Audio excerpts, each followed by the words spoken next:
Boa noite, Ivan. Tudo bem? Quanto tempo? Marco Bismarck, boa noite. Diógenes também está por aqui, boa noite. Vamos abrir para o Marco. África Café, o pessoal do África está aqui também, boa noite. Melhor restaurante de Atibaia.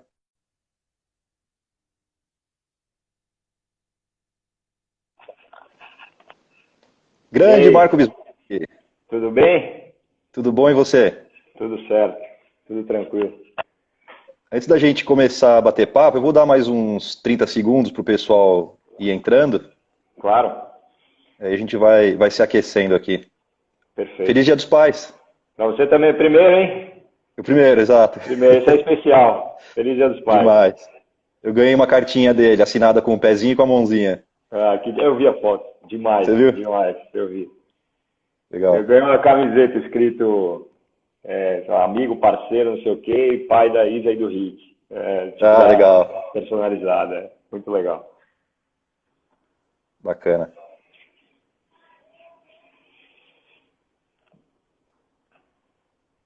Vou dar mais 30 segundinhos pro pessoal entrar.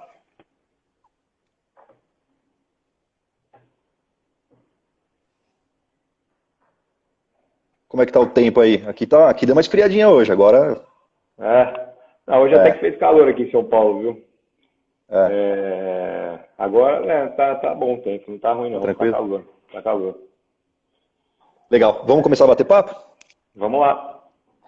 Então, antes de mais nada, eu queria agradecer a você, em pleno Dia dos Pais, se dispor a estar aqui com a gente, conversando, transmitindo informação importante para ajudar as pessoas a tomar melhores decisões para suas vidas, né? Então, antes de qualquer coisa, eu queria te agradecer pelo seu tempo aqui. Imagina, eu que agradeço o convite para a gente fazer esse papo. Legal. Vamos começar pela sua apresentação pessoal, contar um pouquinho da sua história, da sua carreira, enfim. Vamos lá. Bom, eu me formei junto, né? Sou contemporâneo aí do Léo na GV. Me formei lá em 2008, mas comecei no mercado financeiro um pouco antes, comecei em 2006, ainda como estagiário numa corretora. E desde então, eu sempre gostei, né? Eu sempre sabia que eu queria enveredar para o lado do mercado financeiro. E conforme o tempo foi passando, esse negócio foi só me mostrando que era isso mesmo que eu queria fazer pro resto da vida. Então eu comecei lá atrás em corretora, coisa de um ano e pouco depois, a pessoa que era meu chefe foi convidada para ir para um projeto paralelo lá na TAG, acabou me chamando para ir junto, eu fui, aí isso foi final de 2007, começo de 2008 e estamos lá até hoje. Virei sócio da empresa em 2013 e aí trilhei todo o meu caminho ali na TAG. Aí a empresa também foi se desenvolvendo muito, que é muito legal, né? A gente agora está a agosto, a empresa faz 16 anos, eu já estou lá há 12, faço 13 no final do ano, então participei muito da história da empresa também. A gente começou lá atrás, acho que na época que eu entrei, se eu não me engano, a gente tinha, sei lá, 100, 200 milhões de reais, hoje a gente está com mais de 8 bilhões de reais sobre administração, sobre gestão, então é uma história aí de super legal que eu tenho super orgulho de participar. O que mais que eu posso falar de mim? Eu sou um cara que eu sempre gostei muito de estar atualizado e de estar especializado no que eu faço, né? Então, eu sempre fui atrás das certificações, que é um negócio que no mercado tem bastante valor. Então, desde que eu comecei em corretora lá atrás, eu fui atrás de ser certificado como operador de mercado, que acho que era o que eu fazia ali na época, depois passando pelo CPA 20, que é uma certificação já para você poder trabalhar em banco, etc. E aí depois, enfim, fui me especializando mais, consegui tirar uma certificação que é super renomada, que é o CFA, que é um negócio que dá um super orgulho falar também. E depois virei gestor, que é pela CVM, que também você precisa de anos de experiência, precisa de conhecimento. Então, esse é um negócio que eu sempre busquei, que eu acho que é super importante também, que faz bastante parte da minha carreira. Eu acho que é isso. Legal. Falando um pouquinho de mim. E além de tudo isso, você é comentarista, se é assim que eu posso dizer, do Morning Call, no canal My News, né? A gente faz algumas aparições aí quando convidam, já fizemos alguns do My News, eu tenho sócios também que fazem com alguma frequência. Enfim, a gente dá entrevistas, Valor, Estadão, Infomoney, a gente sempre que nos procuram para falar alguma coisa assim, mais de mercado, de uma situação específica, a gente acha que é importante aparecer e falar um pouquinho do que a gente está achando. Legal. Então, só antes de eu começar a te fazer algumas perguntas, eu queria só agradecer o pessoal que está aqui presente. Então, obrigado, Paulo Feijão, pela presença, Franklin Plesman, meu grande amigo, Buffet Fantastic, Ju Buttieri, eu não sei se é assim que a gente pronuncia, Constantino Fernandes Júnior, sempre aqui presente, nos prestigiando, Camila Fará, algum agradecimento especial para Camila Fará, Marco? Minha mulher, né? Tem que prestigiar esse dia do pai, te amo, amor. Paulo Spaca, Fabraga Souza, o estúdio de dança Iranis Guilor, a melhor escola de dança aqui de Atibaia, a Samanda, o Todd está por aqui também. O grande Todd, a Si, grande Todd. Paulito, que eu vi aí, o Fábio, meu cunhado, turma prestigiando aí. Bacana. Marco, eu preparei diversas perguntas para fazer para você, mas o Paulo Inaski, ele me mandou uma pergunta nos stories, que eu acho que talvez seja a pergunta mais bacana para a gente começar o bate-papo. Tá bom. Ele perguntou o seguinte: como eu posso começar a investir na Bolsa de Valores e se esse é um bom negócio, se é um investimento seguro investir em Bolsa de Valores? Bom, vamos lá. Para começar a investir na Bolsa de Valores, você pode investir direto ou você pode investir na Bolsa indiretamente, vamos dizer assim, né? Então, para a gente separar. Para começar a investir na Bolsa diretamente, basta você ter uma conta numa corretora. Então, você consegue abrir uma conta numa corretora, você consegue ir lá e comprar ações de alguma determinada empresa que tem as suas ações listadas na Bolsa. Se é um bom negócio, acho que historicamente bons investimentos em bolsa se mostraram excelentes negócios. Então, óbvio que é muito importante você estar bem assessorado. Então, muito do que a gente faz lá também não é nem indicar ações específicas. A gente gosta de fazer uma alocação em quem são os melhores gestores de cada uma das classes de ações, né? Então, por isso que a gente gosta desse mundo de ser independente, porque você tem diversos bancos, você tem diversas gestoras e nem todas são bons ou boas em tudo. Então você tem o cara que é o melhor de renda fixa, eventualmente o cara que é o melhor de multimercado, depois a gente pode até falar um pouquinho mais nos detalhes, e você tem caras que são de fato excepcionais em bolsa. E quando você olha o retorno que esses caras geraram ao longo dos últimos 5, 10, 15, 20 anos, em relação tanto ao Ibovespa quanto aos índices de renda fixa, se mostrou ser um negócio super rentável e que vale muito a pena. Para quem tem interesse em investir em bolsa, para que ele consiga fazer isso, ele precisa contratar uma corretora? Para você investir diretamente em bolsa, sim. Você tem que ter uma corretora para poder fazer a compra e a venda de ações. Isso precisa obrigatoriamente passar por uma corretora. Legal. E vou fazer uma pergunta que ela parece muito simples, mas eu acho que é interessante porque vai trazer um pouquinho da sua forma de pensar. Por que a gente deveria investir o nosso dinheiro?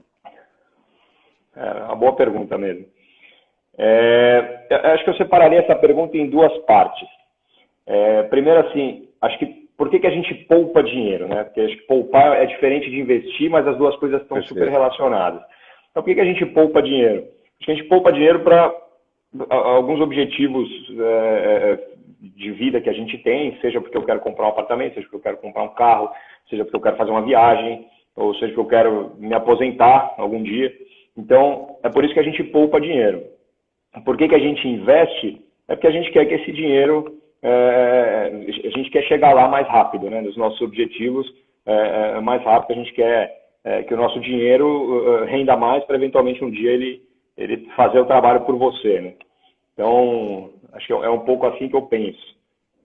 Legal. Por que a gente poupa e por que a gente eventualmente investe o dinheiro. Legal. Emendando essa resposta, a poupança, com os rendimentos que ela dá hoje, dá para a gente considerar ela um investimento? Não. Não dá, né? Não dá. A poupança, hoje em dia, a poupança sempre teve um estigma de que rendia 0,5% ao mês, era verdade. E de uns tempos para cá, ela passou a ser, se você tem a Selic, né, que é a nossa taxa básica de juros, abaixo de um certo nível, a poupança vira um percentual da Selic. Então, se a Selic, se eu não me engano, é 8, 8,5, alguma coisa assim, a poupança passa a ser, o rendimento da poupança passa a ser 70% da Selic.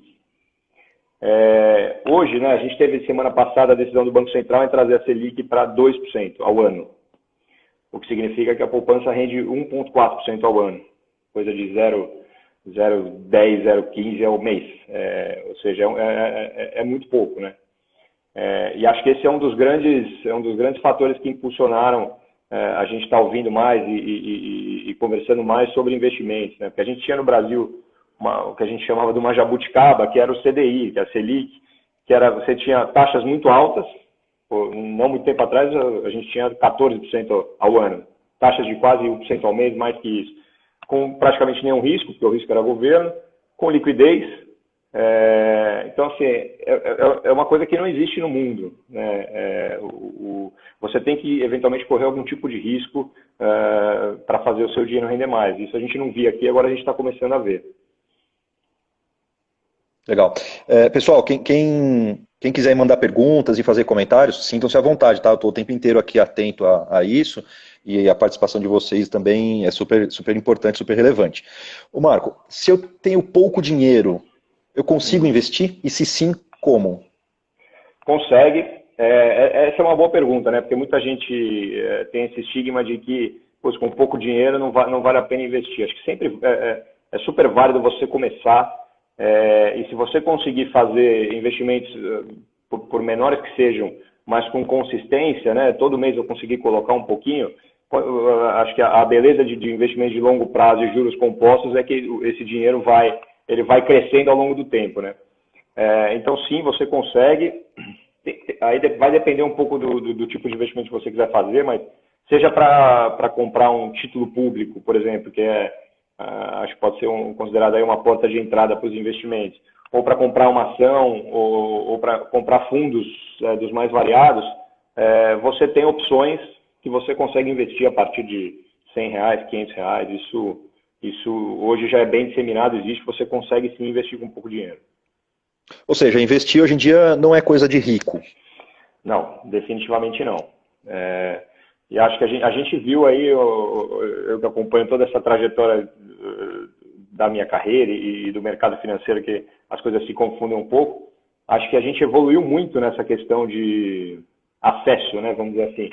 Porque quando você pega talvez 10 anos atrás, um pouco mais, o acesso ao investimento vinha muito dos bancos, né? Então você falava lá com o seu gerente de banco, ele te apresentava algumas opções do que ele tinha, enfim.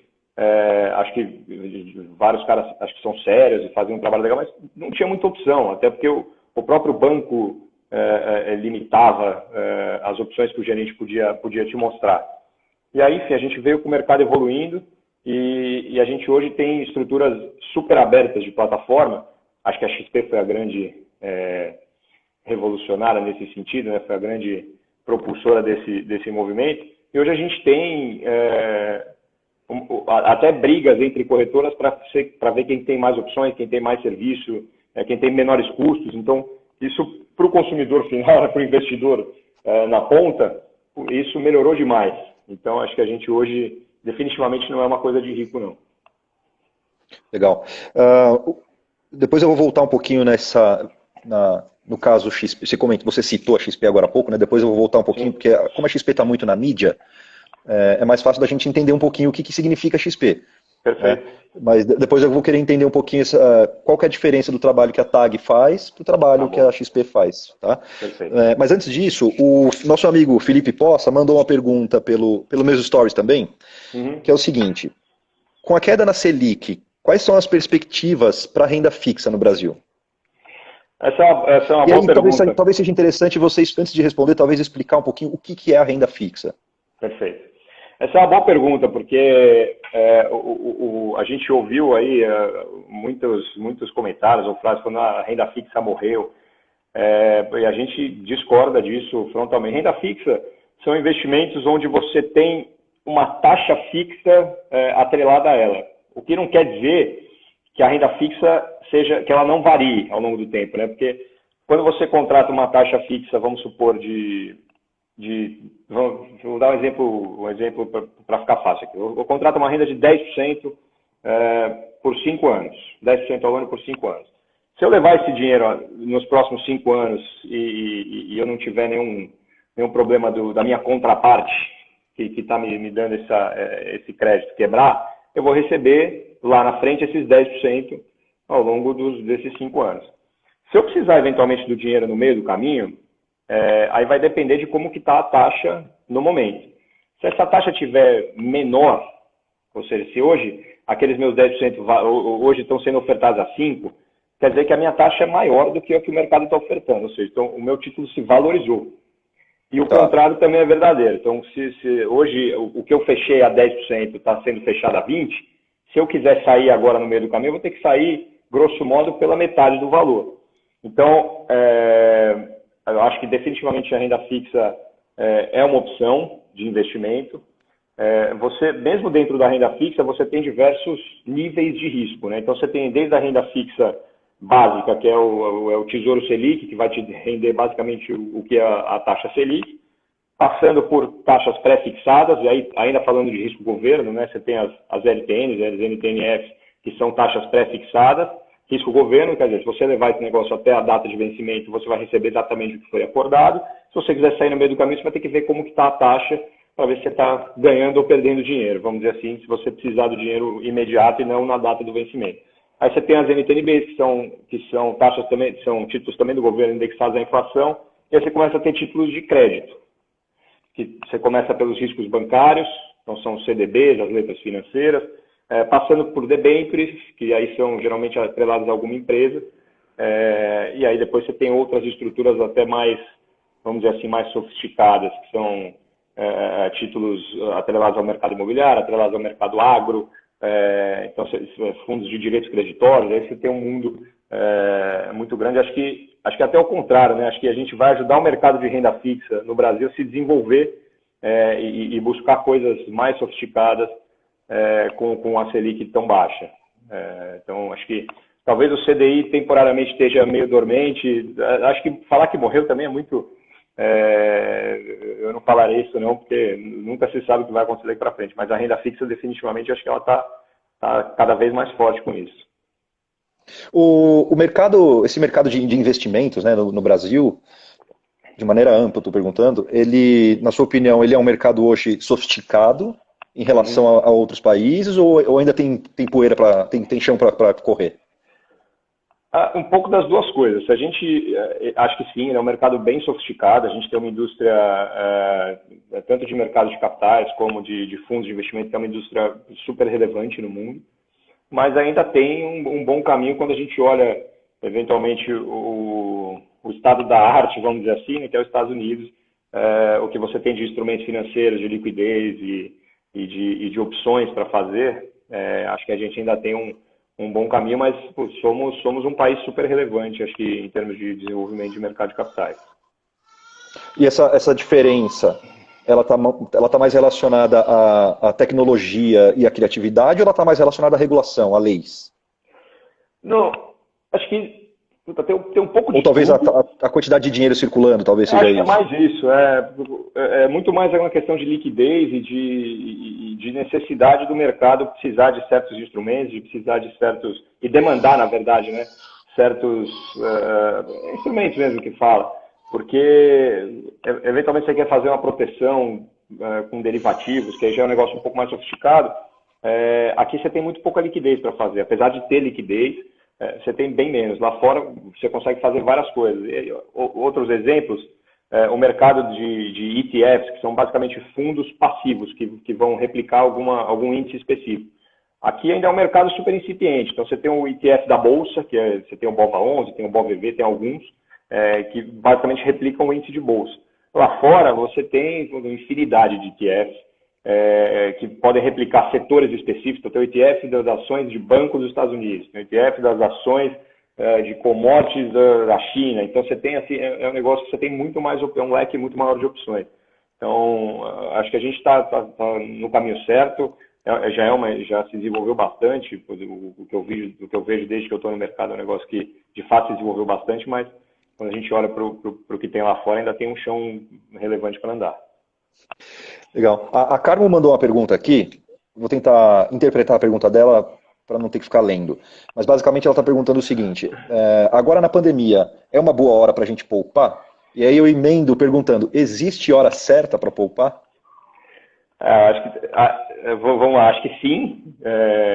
Acho que não existe hora certa para começar a poupar, sem dúvida nenhuma. E cada um sabe, eventualmente, dos riscos e da sua própria vida para saber se eu devo poupar mais ou menos, se eu estou correndo mais risco ou menos risco em relação ao meu futuro de curto prazo ali, né? Então, acho que sim, essa é uma hora que a gente tem muitas incertezas sobre o que vai acontecer, né? Olhando aí os próximos meses.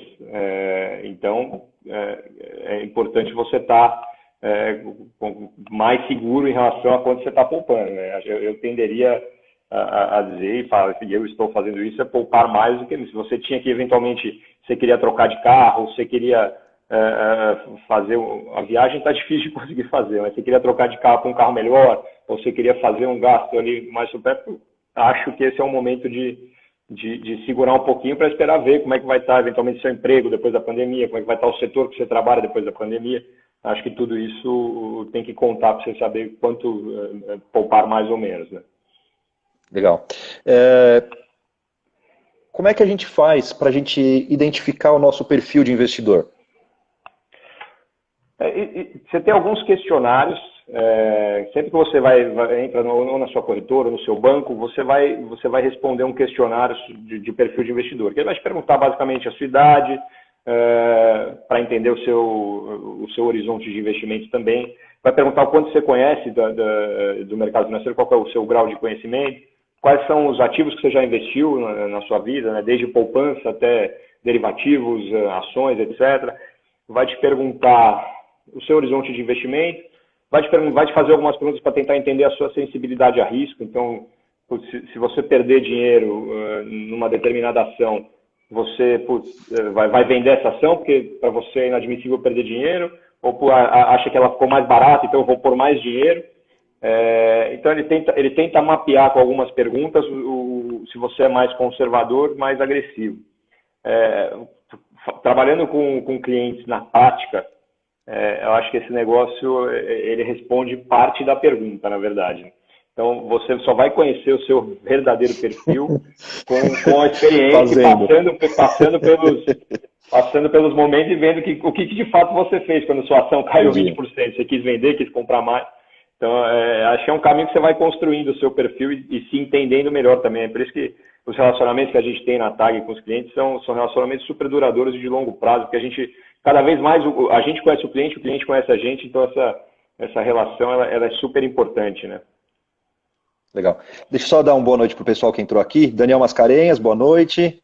O Daniel faz uns vídeos super bacanas, edições de vídeos. Marco Calvi está por aqui também, nosso grande amigo. Boa. Evandro Zani. O Paulo Oinas, que eu já citei aqui, até passei a pergunta dele para o Marco. Deixa eu ver quem mais entrou. Tiago Major está por aqui também. A Carmo. Fábio Henrique Pita de Melo Barreto. Opa. Boa noite aí dos Estados Unidos. Débora Marques. Lá Nogueira. Pede Rezende. Fernanda Bismarck por aqui também. Gianni Kawok, não conheço. Ricardo Lopes, grande bomba. Legal. Acho que eu dei boa noite para todo mundo aqui. Se eu esqueci de alguém, daqui a pouco eu tento voltar. Eu vi que minha sogra entrou aí também, além da minha irmã, a Solange. Seja muito bem-vindo, então. Obrigado por prestigiar aqui. Bacana. Entrou o Tuta agora. Grande Tuta. Arthur Caraço está por aqui também. Trabalha lá no Itaú. Legal. Tamo cheio, hein? Tá cheio. Tamo, casa cheia. Coisa boa. E cheio de gente potente aqui.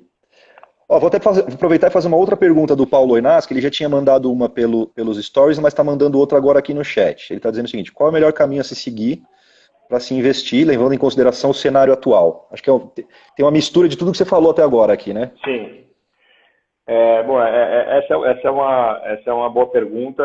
obviamente, tudo que eu vou falar aqui depende muito do perfil, depende muito de tudo isso que a gente comentou agora há pouco de perfil de investidor, e depende muito do prazo, né, que você está olhando. Acho que você ainda tem boas oportunidades, e aí olhando mais longo prazo, acho o mercado de renda fixa para coisas indexadas à inflação, eu acho que a gente ainda tem coisas muito interessantes para investir. Então, se a gente está falando que a taxa Selic, a taxa básica de juros hoje está em 2%, tem papéis...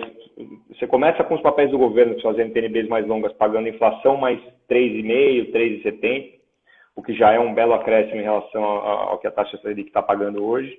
E olhando aí globalmente, é uma taxa que você não vê em lugar nenhum do mundo. E aí passando aí você subindo na escala de risco, coisas mais relacionadas eventualmente a crédito de alguma empresa que estão pagando inflação mais 6, inflação mais 7. Então você tem coisas boas nesse mundo. Você tem os multimercados, que são fundos que de fato podem operar todos os mercados. Então você tem ainda boas opções de multimercados. É muito importante ser super seletivo em quem é o gestor que você está escolhendo. Isso é um trabalho que a gente leva muito a sério lá, a gente faz esse negócio. A gente dá uma nota, a gente tem um comitê que aprova, a gente acompanha esse negócio super de perto no mês a mês. Então, mas você tem diversas opções de multimercados que são super, super interessantes, super relevantes. Acho que o mercado de ações, sim, ainda é uma boa opção, olhando de, obviamente, longo prazo, olhando gestores ativos, acho que isso é super importante.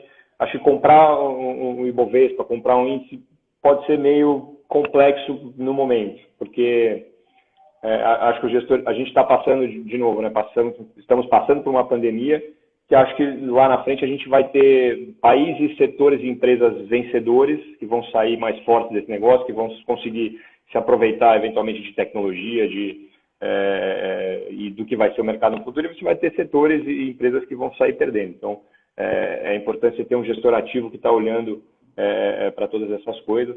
Acho que uma coisa que a gente está caminhando, e aí de fato engateando ainda, na verdade, é a parcela de investimento no exterior.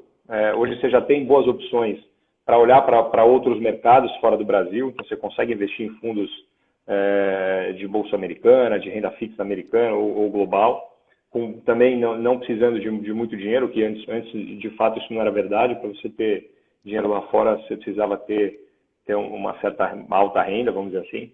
Então, isso é outra opção, né? A gente olha o Brasil, sei lá, é 3, 4% do PIB mundial, e a gente tem provavelmente 99%, 100% do nosso dinheiro no Brasil. Então, acho que é legal a gente começar a olhar para fora. Quando a gente tinha taxa de juros muito alta aqui, de fato, não fazia muito sentido você olhar e diversificar o seu dinheiro lá fora. Agora, com a taxa de juros parelha, vamos dizer assim, né, com o que é o mundo, acho que a gente tem que começar a olhar também as opções que tem de investimento no exterior.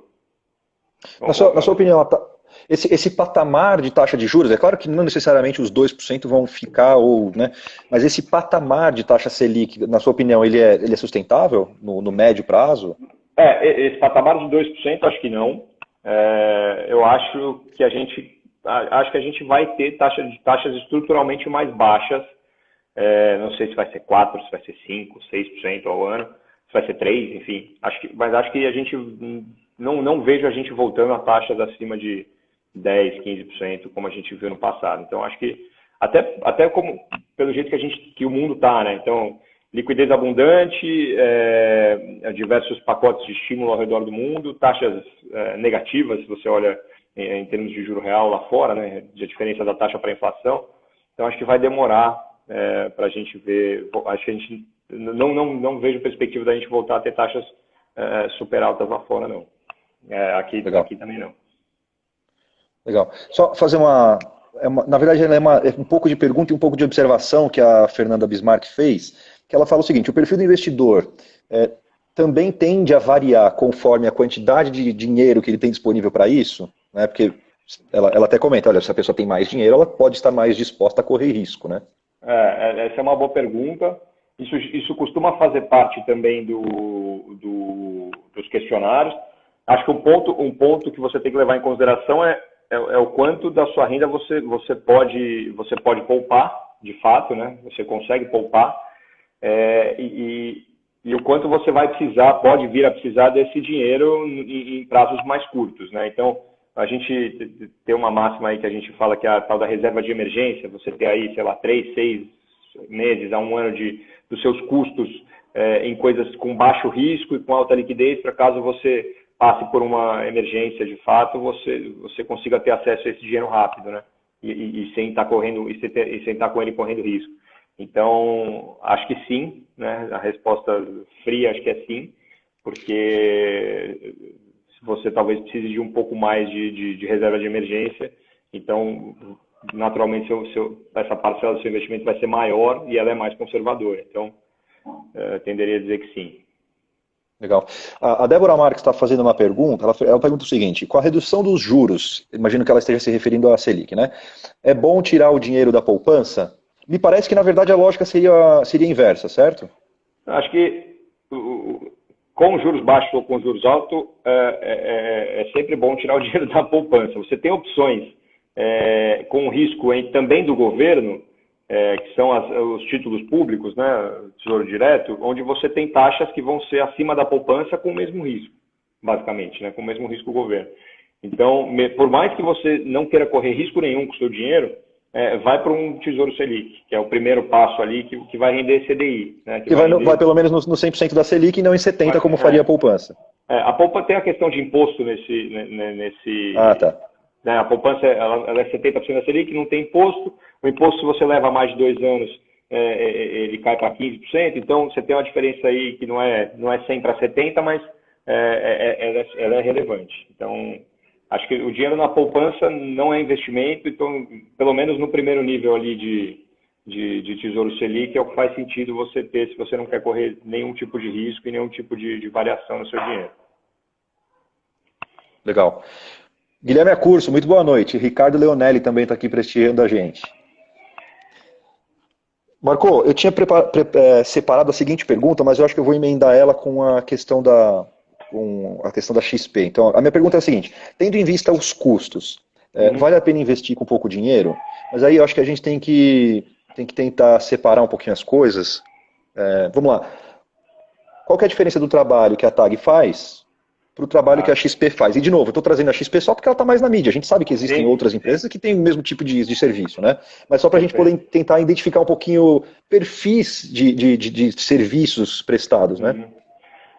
A XP ela tem várias áreas de atuação, né? Mas acho que a principal área de atuação da XP foi ela trazer o que a gente chama dos assessores, né? Que são os agentes autônomos. E isso conseguiu dar para ela uma capilaridade, né? Um acesso a todas as pessoas do mundo, vamos dizer assim, do Brasil, vamos dizer assim. Então, você tem escritórios da XP em diversas cidades, não mais só nos grandes centros, né? Que é o que a gente via. Então, como funciona? Geralmente, você vai ser atendido por um assessor, e esse assessor vai te indicar, vai entender seu perfil, vai te indicar a sua carteira. Acho que a grande diferença é o modelo de remuneração. Óbvio que acho que a grande maioria dos assessores faz um trabalho super sério, são de fato bons. Mas você tem, inerente a esse negócio, você tem um certo conflito, porque ele ganha em cima do que ele te indica. Então, ele corre e tem esse conflito de te indicar coisas que ele vai ganhar mais. Como é que a gente trabalha? A gente trabalha cobrando uma taxa fixa do cliente.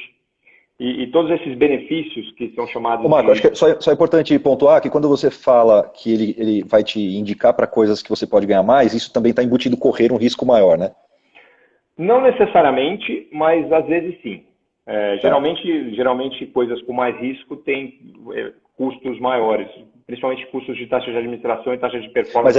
Mas é esse o risco que você está dizendo, do corretor receber por aquilo que ele te indica? É a isso que você se refere? Não só risco, mas também coisas que ele talvez não ache que é o melhor para o seu perfil. Não necessariamente o risco em si ser maior, mas coisas que talvez não se encaixem com o seu perfil ou que não sejam o mais indicado naquele momento. De novo, eu não estou falando que a grande maioria faz isso, acho que a grande maioria de fato faz um trabalho sério, mas existe esse conflito. Mas o modelo pode forçar isso. Não necessariamente a pessoa faça, mas o modelo pode acabar forçando isso. Exato. Acho que era um pouco. A gente até viu uma disputa aí nessas últimas semanas de Itaú com XP, colocando um pouco essa história em evidência. E o nosso modelo é um modelo mais que a gente entende que é mais transparente. Então, eu também tenho acesso a esses que a gente chama de rebate, né? Essas receitas indiretas, por indicar um fundo, por indicar um tipo de investimento. Mas o que a gente faz, a gente cobra uma taxa única do cliente, e tudo que eu consigo dessas receitas diretas são repassadas para o cliente. Então, nada disso fica com a gente. E acho que isso gera um modelo mais transparente, né? O que a gente está falando que acho que você tinha a indústria 1.0, vamos dizer assim, que era dos bancos lá atrás, a XP veio com 2.0, acho que esse é o 3.0, vamos dizer assim. Acho que é um modelo mais transparente que a gente está vendo já. Inclusive a própria XP começou a ter essa opção a ser implementada por alguns agentes autônomos. Então acho que a gente caminha para ter esse modelo mais transparente, o que eu acho que é bom para todo mundo, porque acho que tem mercado para todos os tipos de trabalho, todos os tipos de assessores, para todos os modelos. Tem gente que eventualmente fala, eu prefiro não pagar uma taxa fixa e que o assessor fique lá, porque eu confio nele. Acho que tem mercado para todo mundo. Mas acho que a grande diferença dos modelos são essas. Então hoje o modelo da TAG a gente pode considerar como um modelo até relativamente pioneiro. Acho que sim. Acho que os grandes multifamily office, que é como a gente se chama, né, que são os que atendem famílias, já tem esse modelo há algum tempo, mas acho que para o grande público, vamos dizer assim, depois que veio a XP com os agentes autônomos, acho que a gente está começando a ver esse modelo ser implementado agora. Legal. O Guilherme Acurso está perguntando o seguinte: hoje vale a pena investir em renda fixa e fundos imobiliários? Essa pergunta é interessante porque semana que vem eu vou fazer uma live com um diretor da Lopes, em que a gente vai falar sobre todo o mercado imobiliário, e isso deve entrar também. Então acho que é interessante, que já vai trazer algum gancho para a semana que vem. Acho que você sempre vai ter opções interessantes no mundo da renda fixa e no mundo dos fundos imobiliários. Os fundos imobiliários têm algumas particularidades que são legais para o investidor pessoa física, porque você tem o aluguel que você recebe, né? Geralmente você recebe um aluguel todo mês que é isento de imposto. Né? Quando você compra um apartamento e aluga, eventualmente, esse aluguel tem imposto. Quando você compra um fundo imobiliário, esse aluguel ele é isento de imposto para você quando ele cai na sua conta. Acho que outra particularidade que a gente acha que é interessante dos fundos imobiliários é a liquidez, né? Quando eventualmente você compra um imóvel e você precisa do dinheiro, não é um negócio tão rápido para você ter acesso a esse dinheiro, né? O fundo imobiliário nada mais é do que você comprar. Você tem diversos setores, né, de fundos imobiliários, mas vou dar alguns exemplos. Então você tem um fundo imobiliário de um shopping. Nada mais é do que você comprou um pedaço desse shopping e você tem as receitas que esse shopping recebe dos lojistas, etc. Você recebe a sua parcela dessas receitas. Você pode ter fundo imobiliário de salas comerciais. Então você tem ali uma participação de várias salas comerciais, tem uma gestão profissional desse negócio, então você tem uma taxazinha embutida nisso, que é a remuneração de quem gere o fundo, e você recebe os aluguéis dessas salas todo mês na sua conta, referente à sua participação. Então, acho que você sempre vai. A gente viu diversas oportunidades acontecendo nesse período de pandemia.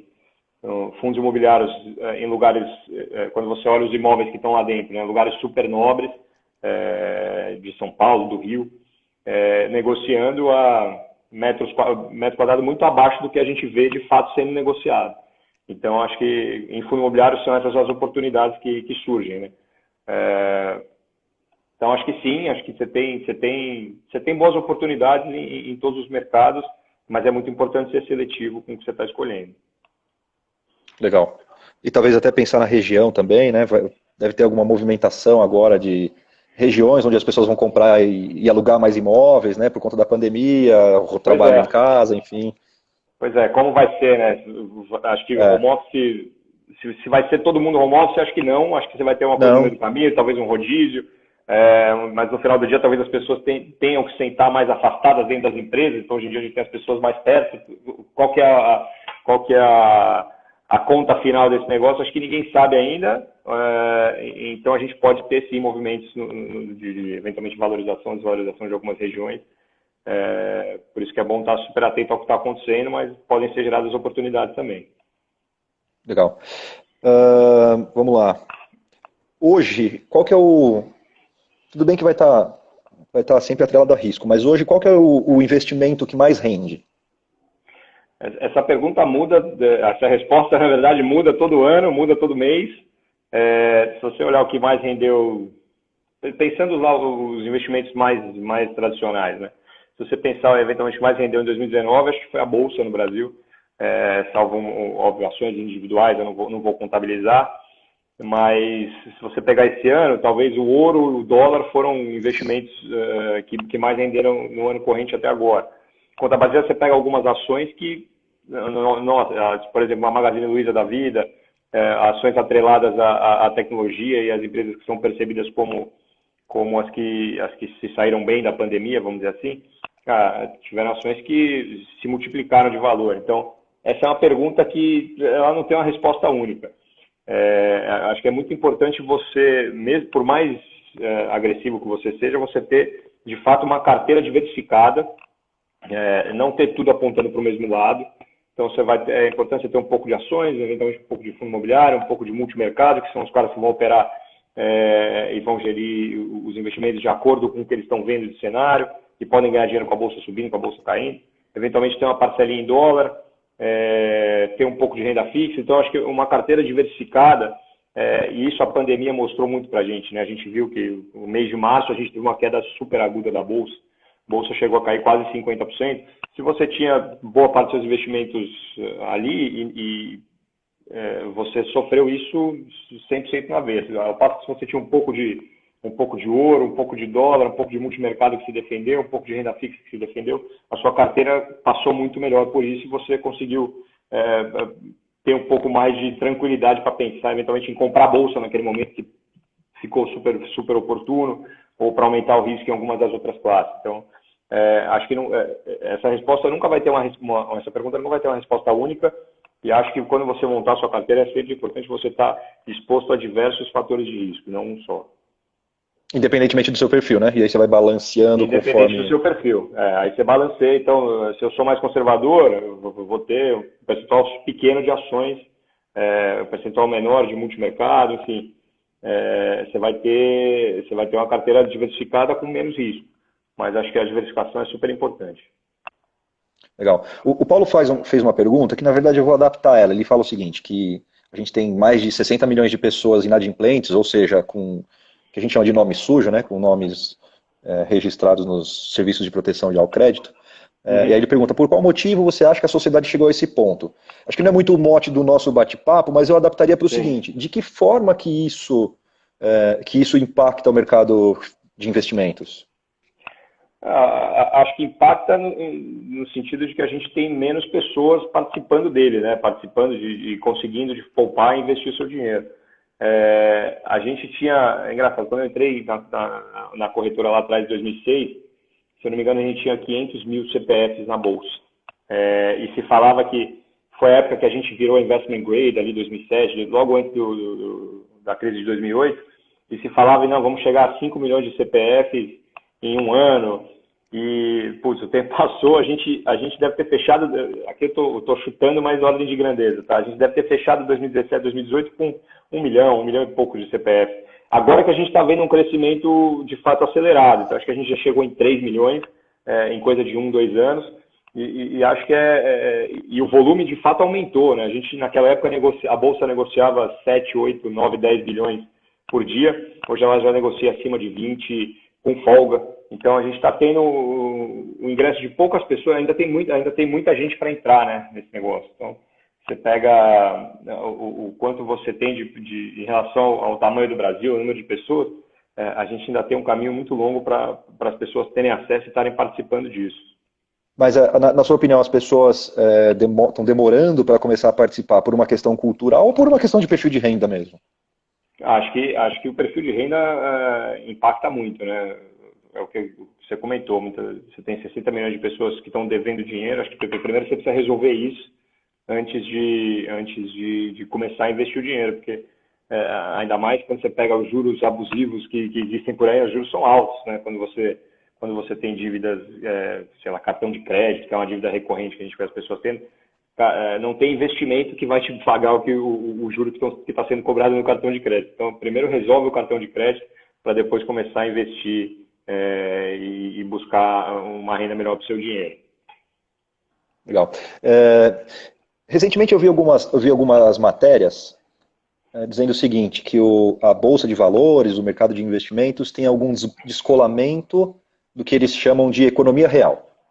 Uhum. Então eu queria que você explicasse um pouquinho o que eles querem dizer com economia real, e se você concorda que existe algum descolamento ou não. E por que eles atribuem, né? A que eles atribuem esse possível descolamento? Essa é uma boa pergunta, né? Eu acho que o que se chama de descolamento é que a gente está vendo que provavelmente a gente vai ter uma recessão esse ano no mundo, né? No Brasil e nas principais economias, muito por conta da pandemia. Mas quando você olha os mercados, eles de fato tiveram um momento em que eles sofreram muito, mas você teve aí nos últimos 2, 3 meses uma recuperação vigorosa dos mercados, né? Então, você pega o mercado americano, por exemplo, ele voltou nos mesmos níveis que estava pré-pandemia, o S&P, né, que é um dos principais índices que a gente olha do mercado americano. Você pega o Nasdaq, que é o índice das empresas de tecnologia, ele está acima do que estava no pré-pandemia, porque as principais empresas de tecnologia estão saindo mais fortes disso tudo, né? Então, acho que é isso que a gente fala que é o descolamento. Então, não necessariamente o que está acontecendo no PIB do país ou na economia daquele país está refletido na Bolsa, né? Então, às vezes você pode ter a Bolsa indo bem com o país indo mal, vice-versa. O que eu acho que são alguns motivos desse negócio? Primeiro que a Bolsa, tanto em termos de setor quanto em termos das empresas, ela não é 100% representativa do PIB. E ali você tem as melhores e principais empresas daquele país, né, grosso modo. Então, se você tiver, vou dar um exemplo, você tem as lojas, as grandes varejistas de roupa, eventualmente.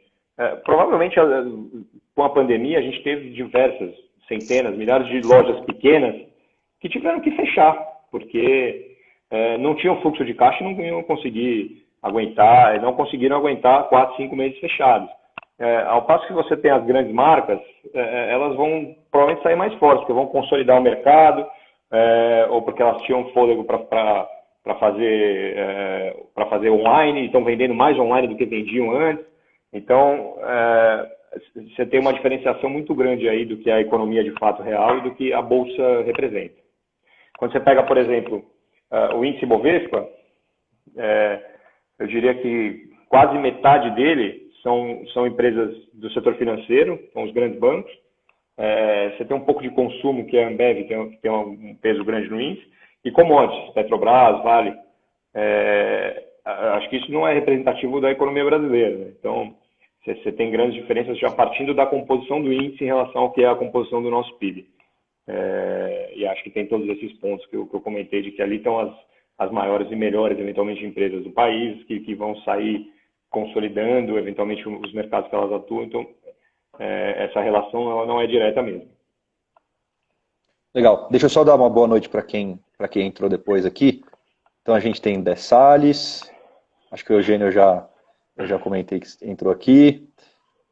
Bernardes Marcelo, deve ser Marcelo Bernardes. Galvão 5882, Fernanda Nascimento, lá da Austrália.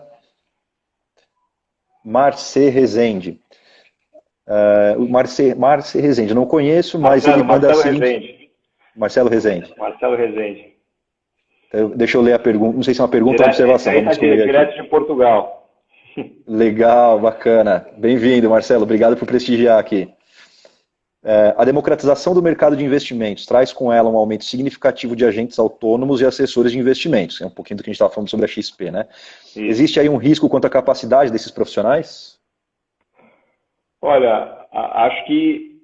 Só para eu complementar a pergunta dele, porque eu acho que ela é uma pergunta interessante, porque é o seguinte, esse modelo traz para o mercado uma grande quantidade de profissionais numa velocidade muito rápida. Então, talvez a pergunta seja... não quero eu fazer a pergunta pelo Marcelo, mas complementando, né?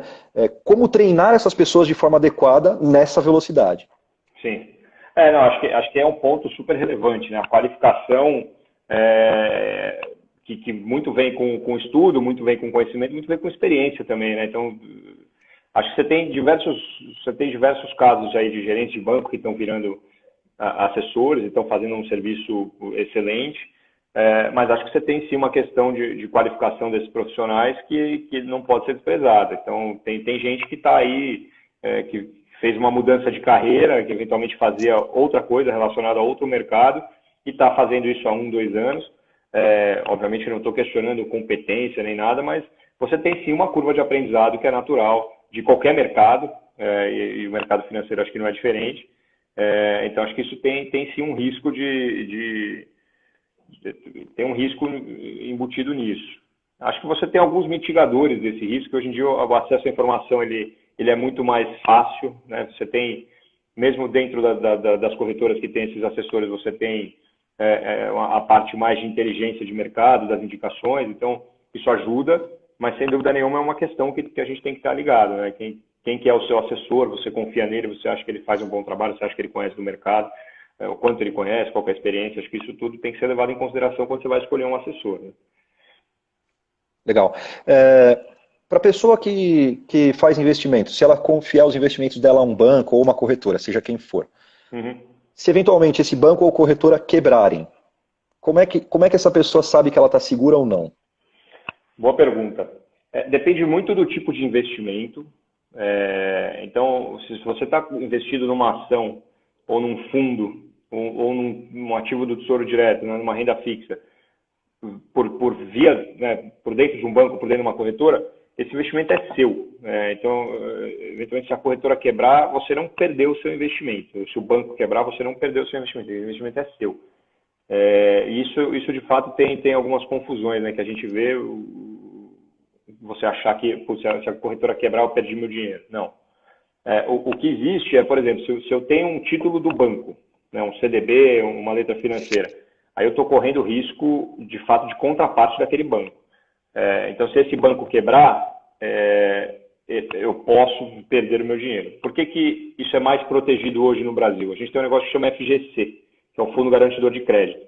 Então, ele garante até R$1 milhão em 4 investimentos de até 250 mil diferentes, que se um banco quebrar e você tiver R$100 mil de um CDB desse banco, você vai receber os seus R$100 mil do Fundo Garantidor de Crédito. Então, esse é um negócio que, eu não sei o quão disseminado é isso, mas isso é super importante para garantir que você pode ter um CDB, uma letra financeira do seu banco, que se ele quebrar, você vai estar protegido até esse nível de dinheiro, que é bastante dinheiro, e isso é super importante. Então, o FGC é um negócio que garante, se o seu banco quebrar e você estiver exposto ao risco do banco, você vai receber o seu dinheiro também. O que não está garantido é o risco que você está correndo, né? Então, eventualmente, se você escolher um fundo e esse fundo performou mal, você perdeu o seu dinheiro. Se você comprou uma debênture ou um título de crédito de uma empresa e essa empresa quebrar, aí você não tem o fundo garantidor de crédito, ele vale para bancos. Isso é super importante pontuar. Então, a empresa, geralmente você está correndo o risco da própria empresa. E aí não tem nenhuma rede de proteção, né? Aquelas do circo, que tinha o cara caía, e aí não tem. Quando a empresa não tem. E aí tem vários outros tipos de casos, né? Por exemplo, tem investimentos lastreados a um imóvel, que se a empresa, eventualmente, se a empresa dinheiro para a empresa, ela pôs o imóvel em garantia. Então, você tem acesso àquela garantia, caso a empresa quebre. Você tem vários tipos de montar estruturas de crédito, mas acho que, respondendo a sua pergunta, se a corretora quebra, aquela ação que você tem na corretora é sua, você não perde. Se um banco quebrar, você está garantido pelo FGC se você está exposto aos títulos do banco. Legal, até esse valor, né? Até esse valor. Se tiver mais, aí está correndo risco. Aí você está correndo risco puro, vamos dizer assim. Na verdade, vai estar correndo junto com o banco e com a corretora, mas está correndo um grande risco, né? Não, aí você está correndo risco. Se o seu banco quebrar e se tiver mais de 250 mil naquele mas banco... Mas você pode contratar um seguro à parte, por exemplo? Esse FGC é um seguro automático, né? Você poderia contratar um seguro à parte para a diferença? Né, você tem maneiras de se proteger do mercado. Você não tem seguro se o meu banco quebrar, ele vai me... Ou se a empresa quebrar, eu vou receber. Você até tem, mas não é muito usual. Você pode ter operações estruturadas de crédito onde você tem um seguro embutido que, sei lá, de uma parte daquele valor, isso vai ser segurado por um grande banco, por uma grande seguradora. Eu já vi estruturas assim, mas não é o mais comum. O mais comum é você dar dinheiro para uma empresa, uma debênture, né, que acho que é o que tem mais liquidez, o que a gente mais vê, baseado no risco daquela empresa. Então, se aquela empresa eventualmente falir e quebrar, você provavelmente está correndo esse risco. Mas por outro lado também, se a empresa, né, dependendo da avaliação de risco dessa empresa, a debênture dela também vai acabar pagando um pouquinho mais do que uma empresa com risco menor também, né? Com certeza. Então, quanto maior o risco, teoricamente, maior o retorno que você vai ter nessa parcela das empresas mais arriscadas. Então, sim, verdade. Você tem as agências de rating que fazem um pouco desse trabalho de mapear o nível de risco das empresas, e as empresas com menos rating, vamos dizer assim, elas têm que pagar um pouco a mais, ou muito a mais, dependendo do nível, para conseguir atrair capital, porque senão também não faz sentido. Legal. Uma coisa que eu acho interessante a gente falar, a gente está se encaminhando para o final, tá? Faltam 6 minutos mais ou menos, talvez até menos, 4 minutos para o Instagram derrubar a gente. Uhum. Então, vamos tentar ser um pouquinho mais rápidos aqui para a gente falar dessas últimas duas coisas. Basicamente é o seguinte, a Bolsa de Valores também é uma forma, uma ferramenta que o governo tem de se financiar, certo? E se sim, como que isso acontece? Do governo se financiar? Por exemplo, quando o governo emite títulos, as pessoas através da Bolsa compram esses títulos e o governo vai usar esse dinheiro para... Mas aí não é através da Bolsa de Valores, é através dos títulos públicos, vamos dizer assim, né? Através do Tesouro Direto, eventualmente. Então, sim uma forma do governo se financiar, mas não é através da Bolsa. A Bolsa geralmente você negocia empresas ali, né? Tá. Então, mas é sim uma forma do governo se financiar através do mercado de capitais, vamos dizer assim, né? De títulos públicos. Perfeito. E aí para nós serve como uma forma de investir o nosso dinheiro também. Isso, que o governo te paga uma renda, um retorno pré-definido ali, né? Tá. E, assim, por essa quase uma hora de bate-papo, deu para perceber que no seu dia a dia, nas análises que vocês fazem, vocês vão analisar empresas, vão analisar governos, políticas econômicas, etc. Né? Sim. Quanto do seu tempo você vai dividir para cada uma dessas coisas? Então, quanto eu vou gastar analisando governos e políticas econômicas e quanto eu vou gastar analisando empresas? O nosso processo, eu vou tentar ser o mais breve possível, tá? Por conta do tema. A gente começa olhando o cenário, então a gente vai olhar Brasil, mundo, o que a gente está vendo de cenário, aí a gente vai descer para o nível de bondade. Dado esse cenário, quais as classes de ativos que eu gosto mais? Então, dado o cenário que a gente está vendo hoje, eu gosto mais de ações, gosto mais de fundo imobiliário, gosto mais de multimercado, gosto mais de renda fixa. E dentro da renda fixa eu vou escolher também subclasses. Então, eu tenho ações que podem ser, sei lá, dividendos, mais defensivas, ou ações um pouco mais agressivas, ou mais valor. E aí a gente vem com um trabalho de base, que é a escolha dos melhores ativos, ou os melhores gestores para completar, né, para fechar esse que começa de cima, que a gente chama, né, que começa no top-down e vem com o bottom-up para escolher quem são os melhores especialistas de cada uma dessas caixinhas. Então, o nosso tempo ele é meio dividido assim, né? A gente começa olhando o cenário e faz um trabalho muito, muito forte na base para saber quem são os melhores caras para compor cada uma dessas caixinhas. Maravilha! Então, queria agradecer muito o seu tempo, o bate-papo, cara, foi riquíssimo. Eu tenho alguma noção dessas coisas, mas confesso que aprendi demais aqui com você. Até o próprio Constantino está aqui parabenizando pela live também. Boa. E, de novo, agradecer pelo seu tempo, pelo conteúdo e espero que a gente possa conversar novamente. Com certeza. Obrigado de novo pelo convite. Feliz Dia dos Pais. Passou rápido, né? Passou rápido. Muito. É sempre assim. E aí quero agradecer o pessoal que participou aqui também. Se a gente não conseguiu citar todo mundo que estava participando, eu peço desculpas, mas queria agradecer todo mundo que prestigiou, que mandou perguntas. Foi super bacana. Boa. Abraço, Marco. Valeu, abraço. Tchau, tchau. Tchau, tchau.